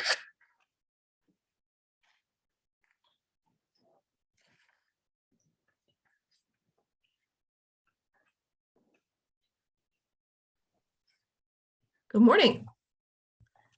Good morning. So I've got July and August in there together. What we primarily did or ongoing that we have in the summer was a lot of summer camps that we finished up. And then Hannah got the licensing finalized and reported to DPH. We got our flu vaccine order early in this year, which was way early. We got it in August. So we started planning to start our flu clinics just a skosh early this year because the Southern Hemisphere flu season started 8 weeks earlier. The other big thing that was happening in the department was the International Opioid Overdose Awareness Day vigil on August 31st that I worked with Karen Shannon and the Becca Schmill Foundation to help put on, and at least one of you was there, so that was great. The other thing I've got on here are 2 different versions of the infectious disease report, as Dr. Epstein mentioned that he would like to see it in categorical. So these are the same numbers, just in slightly different orders. The next 2 pages going over. I sat down with Julie and tried to figure out how exactly to break these into categories, and we ended up with a couple. So potential foodborne illnesses, arboviruses, and then everything else. Just so that you could see like what we were looking at as being potentially foodborne, and then what we were looking at as being insect vectors. A lot of Lyme disease as per usual. Foodborne kind of kept me on my toes for a while there. We had some Campy and some Salmonella come through. None of them were linked. As far as I can tell, they all seem to be one-offs, a lot of travel because it's the summer. And a lot of gift of warmth came through also. And we're gearing up to start with fuel assistance this fall. I think that's all the high points, if anybody has any questions. In terms of flu clinic, is scheduled, I think, for this weekend. Yeah, Saturday, September the 24th. 91. Yeah, and we will also be, COVID will be provided there as well from Okay. 10 to 1. Is that by appointment only, or? I mean, no, she's planning on people walking in, so we'll have Okay. somebody available to sign in if needs be, but Okay, prefer appointment, but not because big time. several people have asked me. Yeah. Okay, Another Yeah, quick. just one second. We will have to receive non-medical. They are going to help with walk-in residents to sign them up. Yeah, so we'll do our normal, put the signs out that we have flu vaccine available now, come in kind of type of deal. And then also just quick introduce Teresa. She is Hannah's student nurse from Boston College.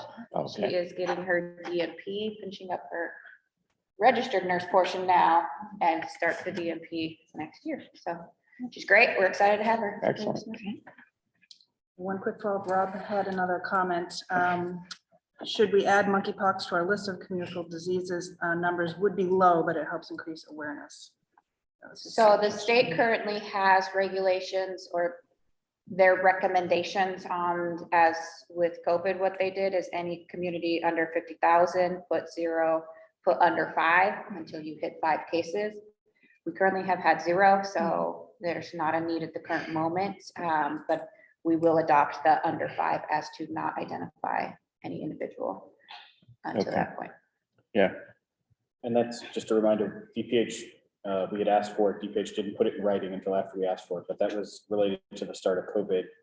Community members really looking for numbers, and the numbers were so few, and it was almost entirely Biogen employees, which in a community this small was very identifiable. Mm. So we really try to stick to if we're a community under 50,000, which Needham is, and if there are 5 cases, under 5 cases, then we don't sort of Or less disclose than anything. 5, yeah. yeah, okay, I agree with that.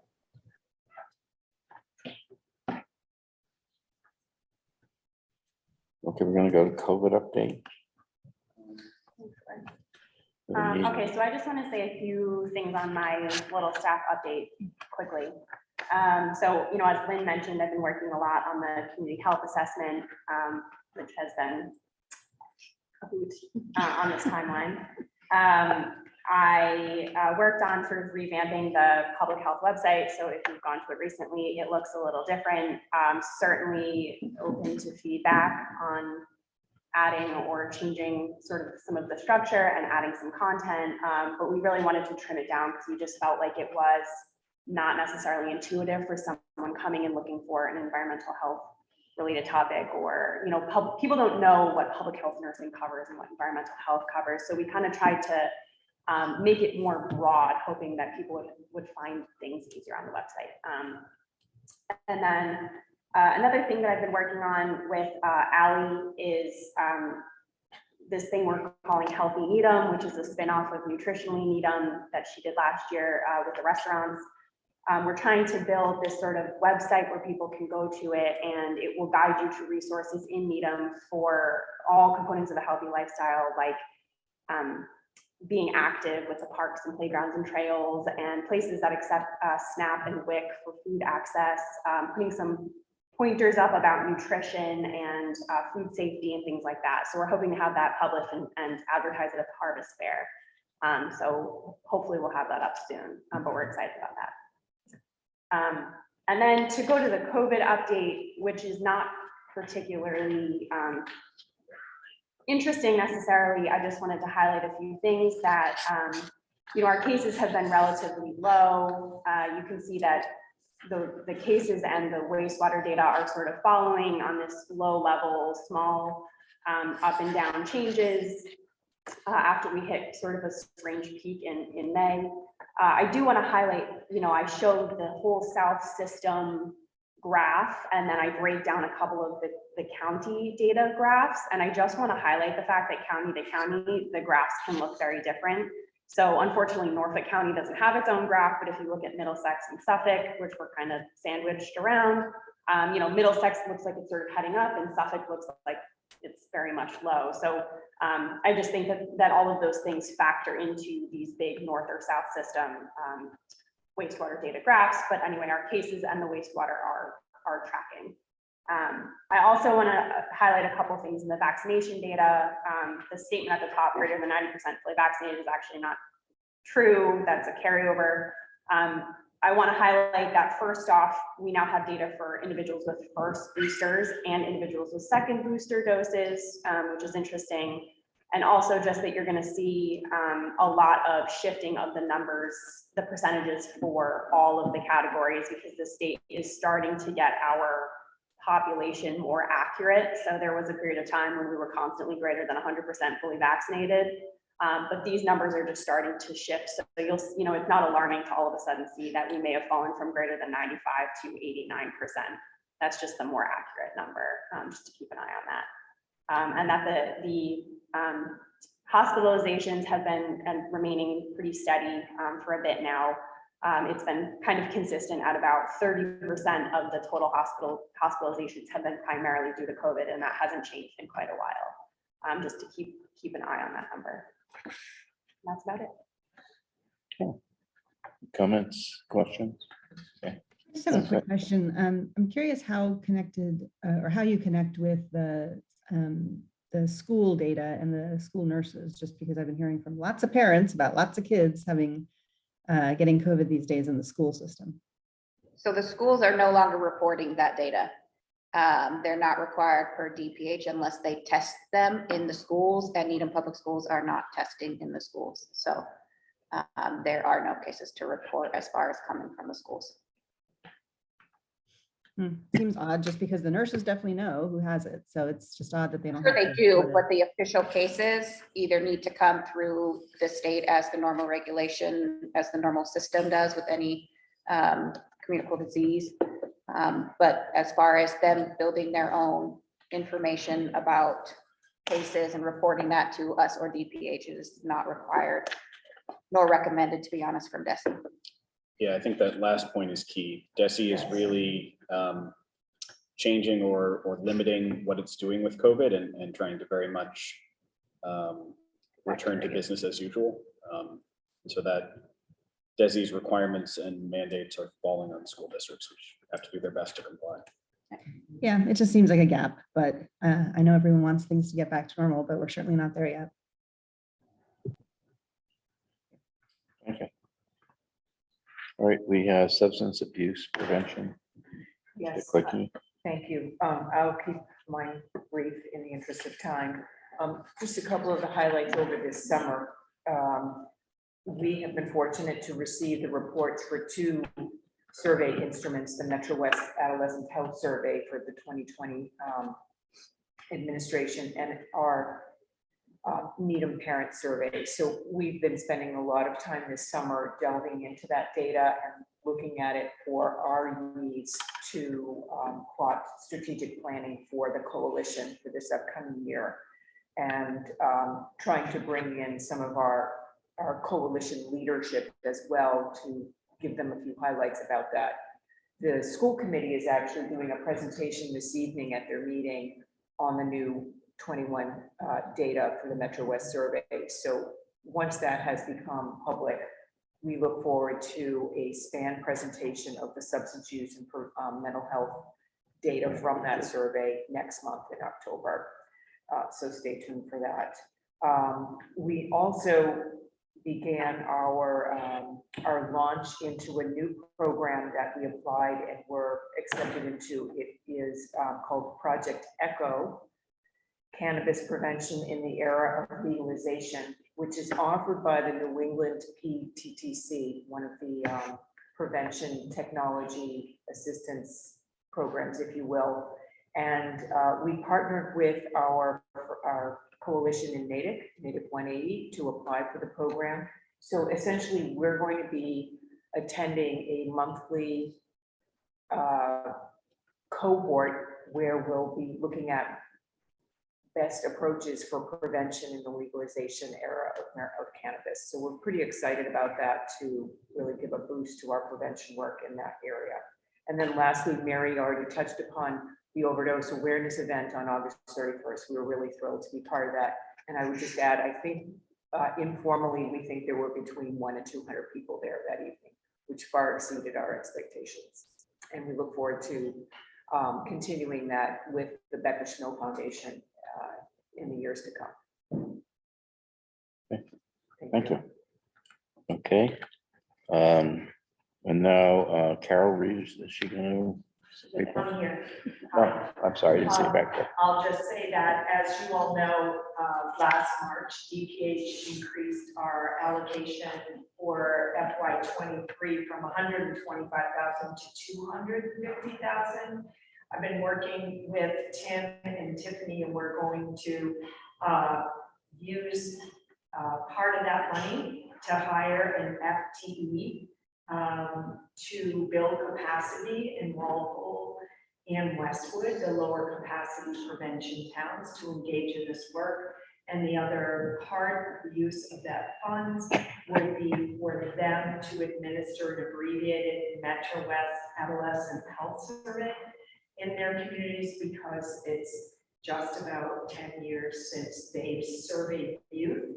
And that is a vital part, as you know, of our work. So I'm grateful for those additional funds, and I'm grateful to Tim and Tiffany for working with me and expanding the budget in those two areas, which BSS has approved.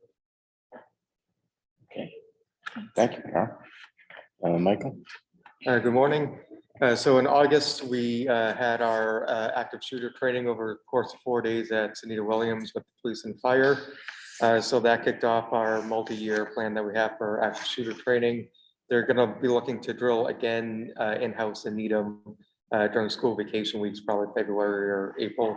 And then additionally to that, Mass Maritime has a program with their emergency management undergrads where they'll design a tabletop exercise for you. So I am working with the emergency manager from Babson College, and we're having a meeting today. We're going to joint run that program. But we got a couple of Mass Maritime interns or students. It's part of their graduation requirements to do this. So they'll design our tabletop exercise that will involve Babson and Wellesley. And so the plan is they design that in the fall semester, and then they facilitate it in the spring semester. So that was a big thing. We worked with North Hill. They came to meet with me and police and fire to review their elopement and active shooter plans, and we're looking to follow up with them and do a tour of the North Hill facility, particularly with the police on that. And then for Medical Reserve Corps training, MEMA is going to host a basic sheltering operations course just for the NC8 MRC in November. Any questions? I like the tabletop exercise. It sounds good. Yeah, it should be good. Include the confetti cannon that got stuck under the tent at Babson last year. That's great. That's really interesting. And it's great to bring students in to Yeah, they facilitate training. Babson had used them last year for tabletop exercise in May that I attended, and the Mass Maritime students did a fantastic job. So it'll be exciting to work with them on this. They're a terrific institution. Okay, emergency preparedness, Tiffany? or- Tiffany and I, we cover 4 areas.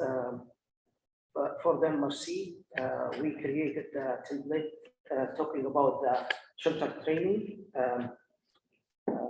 like talking about what an emergency shelter is, what kind of rules for our volunteers they can help us with.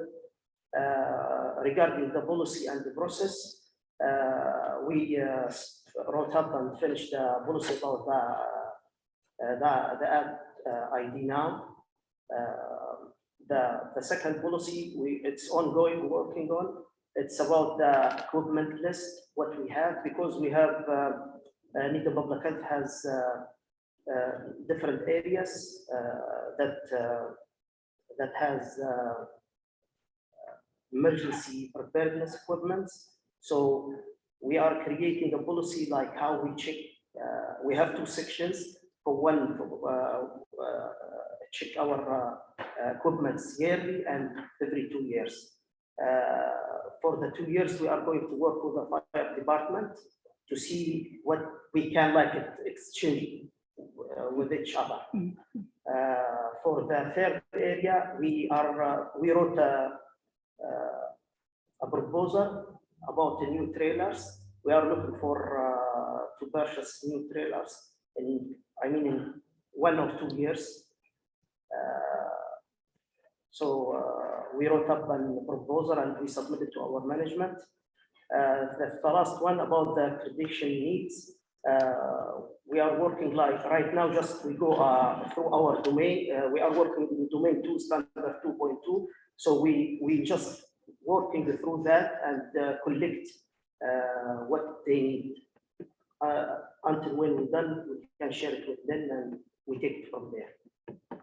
And he says we, but 95% of that he has done, so Okay. he deserves credit on that. Thank you. Very good. All right, traveling meals. Rebecca's at our traveling meals appreciation breakfast right now. All right. So Well- she asked if you had any questions, I can. It looks like we're progressing well, and hasn't been any 911 calls, no real problems. So it seems like in spite of COVID, we're doing very well with this program. Yeah, there is one item we do want to mention. The town went out to bid for a new agreement. There had historically been sort of a contract between the town and the hospital every year, dating back to when the hospital was a part of the town, Right. essentially. For competitive procurement and state finance law reasons, we went out to bid. The hospital did not submit a bid and then told us that they didn't think they could do a multi-year agreement and that they were looking to get out of. I've been expecting that. I think we have some work to do. I think we find the traveling meals program to be unique and valuable. I had anticipated this coming about 3 or 4 years from now, which is why I had worked with State Rep Garlick to get money in the budget to assess whether the CAF kitchen could be modified to become a production kitchen rather than a demonstration kitchen. That project is underway, but it's not finished yet. And getting it finished is to get a written document, not to actually make the changes. And if you did get the written document and make the changes, there's still also how do you staff that. So that's a big sort of looming question for us. And I think we'll have to have the board be involved. Other communities do a Meals on Wheels program. We believe for a couple of reasons that our traveling meals program is a better option for recipients. But that's going to be that's a big question mark hanging out over our future. Yeah. We're continuing month to month with the hospitals. They're not cutting us off that way, but they've sort of said, we're getting out of this business. You need to find someone else. Yeah, I'm Unsurprisingly, not surprised. yeah, unsurprisingly, not a lot of businesses were competing to lose money making meals for seniors. So we're gonna have to do some thinking about that. Is there some way Springwell could be involved in that? There absolutely is some way. Springwell does prepare meals. They prepare the lunches that are served at the center of the Heights. Exactly. We have historically found that they are not as high quality. They're prepared off-site, frozen, then brought over and reheated. I've had a few of their meals. They are still being delivered by CAF drivers at the current moment too, to some who are not coming back. But again, the same thing, they drop it off at the front desk or in front of their door and don't do a check-in. So that also does not Right. do the same thing that we're doing now. It is a cause for concern, and you're on the Council on Aging board. There's a lot of seniors who don't yet want to come back to the center of the Heights, who aren't comfortable coming back to the center of the Heights. Realistically, even before this sort of new development with traveling meals, I think we don't have the staff to run another full home delivery meal program. And so we have to figure out, whether any of the people on the program are legitimately, disabled or have physical limitations that would prevent them from being able to cook their own food. If so, that we should get them on the traveling meals program. If it is just a concern about coming to CAF, which I don't want to dismiss or diminish that concern, but if that is the sort of entirety of their concern, we could work to have them pick up a meal at the center, but I don't know if we're going to be able to continue delivering to dozens and dozens of additional people forever. Many of the people that I know of over the years have used traveling meals probably wouldn't be able to do that. Yeah. Is it all right if I bring that up to the Council on Aging board? Absolutely. I need to come and talk to you Mention. about that. I think, we're trying to be sensitive. We don't want anyone who feels uncomfortable coming back to in-person activities to not come back. Right. By the same token, a lot of our sort of services and support and socialization and enrichment and learning is based on having people in the building. There's so much you can do when people are on the other side of a computer screen. So we really do want to encourage people to come back physically into the building. Yeah. I know. We don't want to do it in a manner that makes them unsafe, but we're trying to sort of balance all those factors. I know one program I'm involved in, and it's been a Zoom program for 2 years now, 3 years. Yeah. And we've tried several times to get it back, and the overwhelming majority of people don't want to do it. A point of clarification.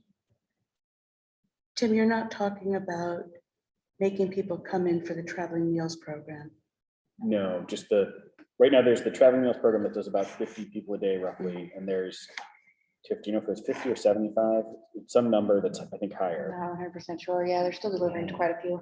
Of seniors who would have normally come into CAF in 2019 and had their lunch there, who are concerned about coming back into the building and want their lunch delivered to them. And we've been doing that for 2 years. These generally aren't people that would be unable to drive or unable to shop and cook. These are people who, for lack of a better word, who are choosing not to come in with like delivery. Yeah. And I think if there are people within that group that over the past couple of years have become disabled or have greater physical challenges, limitations, we should definitely move those people on to traveling meals. And the other folks, we have to figure out a way to either get them to be comfortable coming back, or maybe say you can pick up the meal at CAF, but we can no longer deliver after a certain date. Yeah. Maybe we need to set the traveling meals program down and what goes on at the senior center in terms of meals. Sit down together and just sort of talk together. One concern with using Springwell as well is they have to qualify. Right now, our qualifications for traveling meals is that they can't leave their house, not based off of funding. Springwell is based off of funding. Right. So that is another concern. And the other thing, of course, is that you don't have to be over 55 or whatever to be able to traveling meals. Yeah. So lots of concerns like that. Okay. All right. Lynn, I think we already heard from you, so Yeah. we can not do that part. And let me see. Where are we? Shared services grants. So I'll be very quick. Jessica Kent started as a part-time environmental health agent back in July. Her and Roland have been very busy on training. They've been doing inspections with the Needham team, going out and observing and doing follow-ups. I'm continuing my work, just kind of building those relationships with Medfield and Dover, checking in with them, seeing what they need. And now the focus is kind of turning on that capacity assessment that I was talking about before.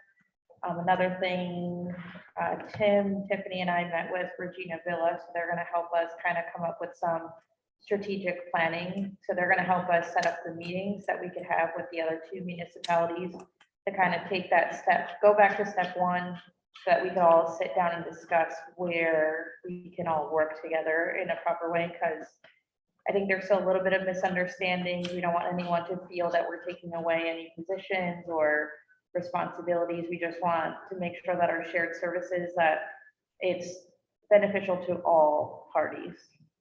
So that's the basic overview for me. And then contact tracing is kind of scaled down a bit. Now they're not calling people. They used to call people twice a day. Now they give one full call, do a voicemail. If that person doesn't pick up, they'll send a text message with all the updated guidance. With the new DESI guidance, that script was updated as well. So they just send out the text depending on the age of the positive case. And the purple air sensors, I'm actually going to Pollard after this to set up 2 more, hopefully. They were having problems with Wi-Fi, but we have 5 out of the 10 sensors out operational at the moment. So progressing. Okay, thank you. Environmental health, Okay, should we just jump to the food policy or? let's go to that. So Tejal did text me that she has to go in just a minute. Okay. So I don't know if we want to start the policy, but we won't have enough board members to sort of actively go through Okay. it. Were there a lot of comments? I know Rob had a grammatical comment on his, but Steve was okay with it. I think Ed, you mentioned it looked okay. So I just want to get a feel for the board if there were a lot of comments that we could touch it. Yeah, well, I thought it looked Next week. okay. I thought it looked okay too. Can we just postpone that till next month? Is Good. that, we can live with that? Okay. Oh, yeah, and I just had a question about food is, so the violations and fines, so $50 fine for each repeat violation. I just want to understand what that could mean, right? Like, is that every sign that's missing, everything that shows up on the inspection, and $50 each time? So it could be like a lot. I mean, at Rice Barn, it would have been a lot every Right, time. right. So again, these are to incentivize the establishment to not have these repeats every time we go back, which we're constantly seeing now. Right. But it is for every one of those. Like line item in that report. Correct. Okay, I just wanted to understand what that was, so I can look at that and see what it is. Okay, great. Okay. So then, we have your updates on pest control, Claxton Field. Can we put those off or? Sure. So pest control, I think, is definitely worth discussing next month. Claxton Field, unfortunately, we were waiting on some materials from a town contractor. And we would really like to present to the board a document in writing rather than a verbal document. The basic overview of the situation is that the town has been doing work at Claxton Field. It did some test borings, and Claxton Field was the former location of the town's sort of burn pit. The borings for most of the field found that there was 12 inches of top soil fill. The boring that was near the playground found that there were only 4 inches. So the playground was disassembled and taken down. The Park and Rec Commission granted a construction company that's doing water and sewer line replacement work on Central Avenue, gave them permission to essentially store some of their equipment and lay some of the pipes as a staging area, lay down space is what it's called. That company, thinking it was doing something nice and going above and beyond, went outside of their agreement and actually took up some of the soil and put it in a pile on site and put down gravel. That was not what the town was looking for, because that then exposed potentially the soil temporarily, because then they put gravel over it. The soil that the town wanted to keep filled and covered. So we're looking to get documents in writing so that we can present it clearly to the board, but that's kind of the situation. We want to make sure that there is appropriate mitigation, which in this instance, it's recommended that that would be topsoil fill over any soil that might have concerns. So that's an ongoing situation, and we'll be able to update you more in writing with some documents from the company that did the inappropriate moving and the company that did the test borings for next month. All right, we'll have to keep following that one. Yes. All right. I think we should probably put off a discussion of the regular meeting schedule until next month. Yes. We don't have enough people here to do that. And then our next meeting is on October 13th at 9 o'clock. Yep. So we could do that. And I think that pretty much, we've dealt one way or another with all the items on the agenda. Great. I just want to make one statement. I was having a hard time not saying something inappropriate at Mr. Inth's presentation. So I was keeping my mouth shut because quite frankly, I'm outraged by what was said. And I apologize to the staff for those comments. Yeah, I mean, And we I need to work on it. I was very appalled as well. I mean, I'm still taken back by it. I mean, we employ very qualified staff, you know, and for Mr. Inta to insinuate that we're all racist and that we're cancer, you know, it's just- I'm just, I was just furious. And I mean, the fact is, I've supported letting this go on far longer than it should have gone on to begin with, because I didn't want to put anybody out of business. And then you turn around and get that. So I just want to make that statement.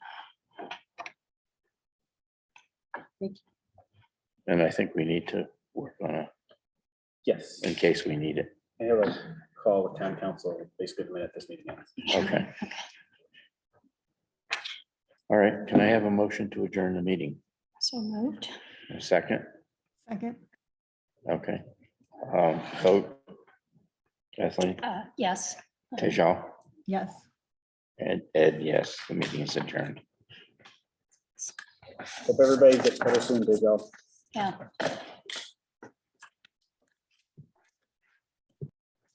Those COVID and